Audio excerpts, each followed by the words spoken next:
Hey everybody, welcome back to another episode of The Drop, where I talk about the Christian music that dropped last week so you can use it in your youth ministry this week.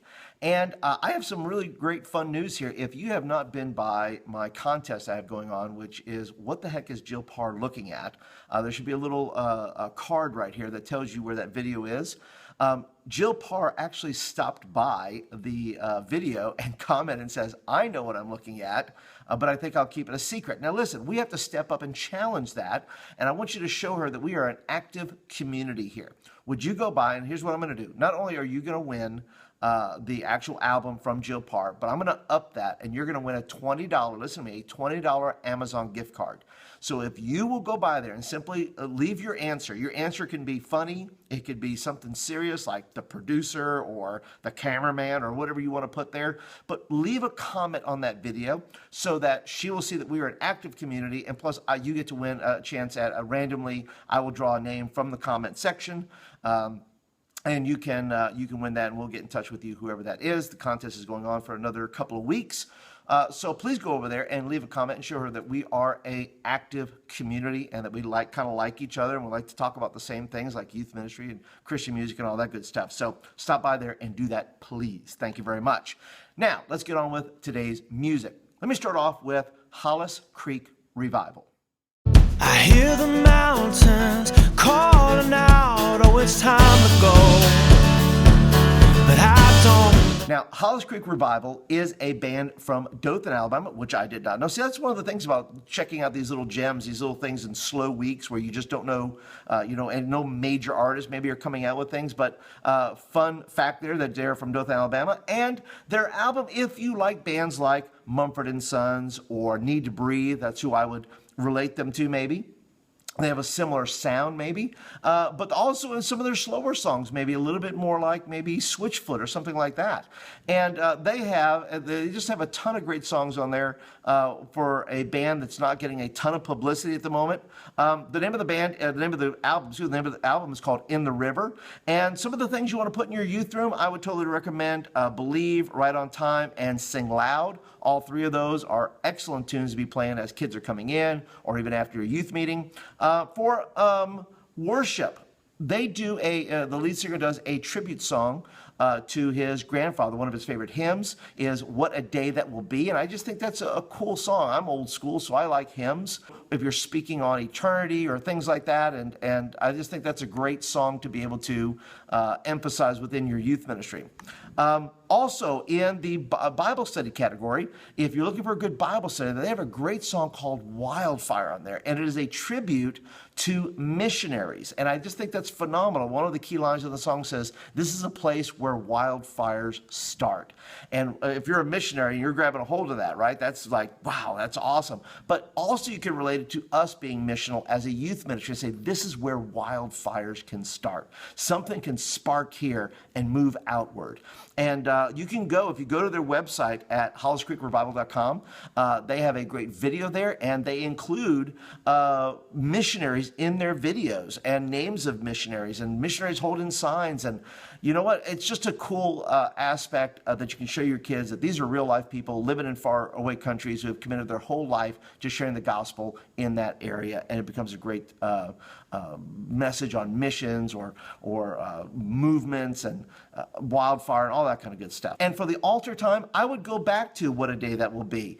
Their version is kind of once again, a slower but a little bit more folksy. And if you are talking about eternity, why not turn this song back on? Why not have, and if you want to include the arts in this, why not show pictures of heaven? Why not, well, obviously not the real heaven, I mean just renditions of what we believe heaven to be like, but show pictures of eternity, show pictures and maybe do a slideshow with it as far as your altar time, or give kids just a time of meditation, a time of reflection on that song and let them respond to that. The second artist I want to talk about today is Julianna Zobrist. Days of yesterday tattooed upon my memory of choices. Julianna Zobrist is not a new artist. She's had 2 or 3 albums out before, and this album is called Shatterproof, and I want to say it's her best. I've listened to a few of her other albums, but I think, yeah, I'm going to say this is probably her best album of the ones she's put out. It just has a freshness about it. It has a timeliness about it. And in your youth room, I would totally recommend songs like Alive, which is very much, I would say, almost Lady Gaga-ish in a way. It kind of reminds me of I almost said Blades of Glory. No, Edge of Glory. And so if it was Blades of Glory, it'd be a completely different song. That's a movie, by the way. Anyway, but I totally recommend Alive, which has its own testimony. I'm going to put a link down below to a great video she does on her YouTube channel and the story behind that song. Also, Shatterproof is a great song. And The Dawn is a great song to have playing as well. There's a Matt Erickson remix on there. So those are all 3 great songs you can have in your youth room playing along and getting kids into the music and really capturing their eardrums there. In worship, there's a song called Always the Same, which talks about the consistency of God, that God is the same. He's the same yesterday, today, forever. And it's just a great song that if you choose to do it as a worship song, it does work that way if you can learn it. Or you can put the lyrics up for it, or you can just use it as a time of just chilling out and thinking about or putting up, the promises of God and things like that would be as far as the arts go, and as far as creating something to go along with the song. Also, a Bible study. Once again, Alive is a great song for that because it has the video that goes along with it. It has a backstory that deals with, by the way, her husband is Ben Zobrist of the Cubs. And it talks about one of his friends, a fellow baseball player, who's having this, thing where he believes he's having a relationship with God, and it's really kind of a powerful story, and really that came out of that people coming alive just from reading the Bible and God doing the work in their hearts. Also, I want to recommend for the arts, The Dawn, which talks of brand new day, and it really evokes imagery. When you think of the dawn, obviously you think of the sun rising. I think it'd be a cool song to create this montage of sunrises, whether in photos or videos, and then maybe either have the lyrics or just kind of let them speak themselves. But it's really a great song about starting over and about a brand new day, and it could totally go along with a message that if you want to talk about starting over and having a new life in Christ. Also, I want to recommend at juliannazobrist.com.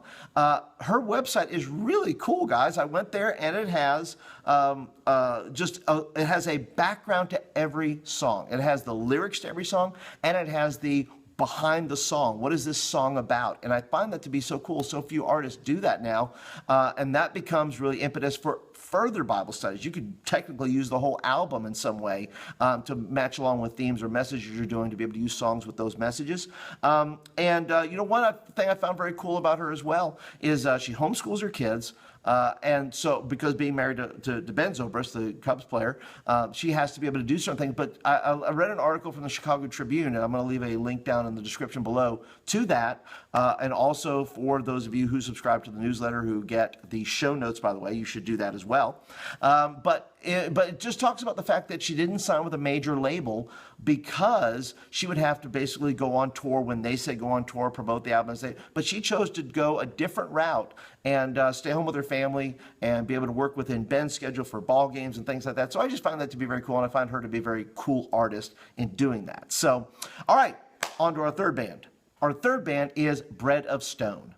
Time is like money, can't afford to waste it. Every day passes, can't erase them, squandering hours. Bread of Stone's new album is called Hold the Light, which is totally cool thematically as an album. In your youth room, you want to play songs like Hold the Light, It's All For You, Battleground, which also has Manifest in it, rapping along there, and also The Change, which is a very unique song, which talks, we'll get into that in a minute, but it has, I think, an artist, a rapper called Beacon on it, who's also on that record as well, and I think it's very cool. Bible study-wise, Battleground is very cool because it plays into the fact that, it's a battleground every day. Battleground when you go to school, battleground when you're in your home possibly, and you have some, conflict going on there, and paint pictures in their minds of what that battlefield looks like, and you could really use that as a Bible study, as well as The Change, change, which once again goes along with the fact that, kids are wanting to change. When does the change start? When does the change begin? It's a totally great thematic song that if you wanted to preach on it, you could preach on it or do a long-term Bible study on it. Just call it The Change.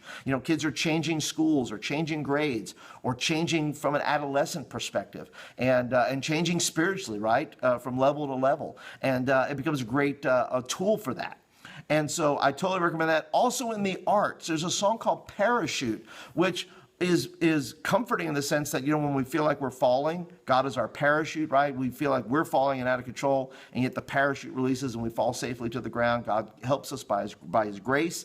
But it also becomes a great song that you could put verses about grace or mercy or God's long suffering or patience, and just have these clips, like some GoPro clips of guys just jumping out of planes and doing formations and watching the parachute go off. And I just think that's just a cool imagery to relate to kids. In the altar call category, I totally recommend using Like a River. The imagery, the songs, the word choices are just beautiful. It paints a great picture of what it means to be washed clean by God and starting over and allowing the river of God to refresh us. And I think it just becomes a very cool thing. It totally could use that. Once again, graphics of rivers running and things like that would totally paint the picture for kids, and they would totally get it. And it's just cool. It's just a cool, the whole album in itself is an enjoyable album. It's one that you can play. It's very summery. It's got that, folksy kind of fun vibe to it that I think you can listen to and play a lot of the songs in there for your kids, and I think they'll enjoy it. So that is it for the drop today, guys. I sure do appreciate you guys being a part of this community. Please be sure to share this video with your friends. If you know other youth workers, you have a network, and they're interested in Christian music as well and using it with their kids, please share that with them. Also, if you're a regular, if you're here normally, thank you for being a part. Be sure to hit the thumbs up button. That's when you like the video and you want more of them. And if you're brand spanking new, thanks for just joining me today for a little while. I appreciate you stopping by, but be sure to hit the subscribe button right here. That will get videos like this in your inbox on a regular basis. And I would love for you to be a part of this community and chat it up with me. But that is it for today, guys. Appreciate you being here. I will see you guys next week on The Drop and all the Christian music that comes out in the future. So I'll talk to you guys later. Bye. Dear doubt, dear fear, I'm talking to you. You're shouting me down, yeah, you're lying accused. Dear doubt, dear fear, I'll call you by name.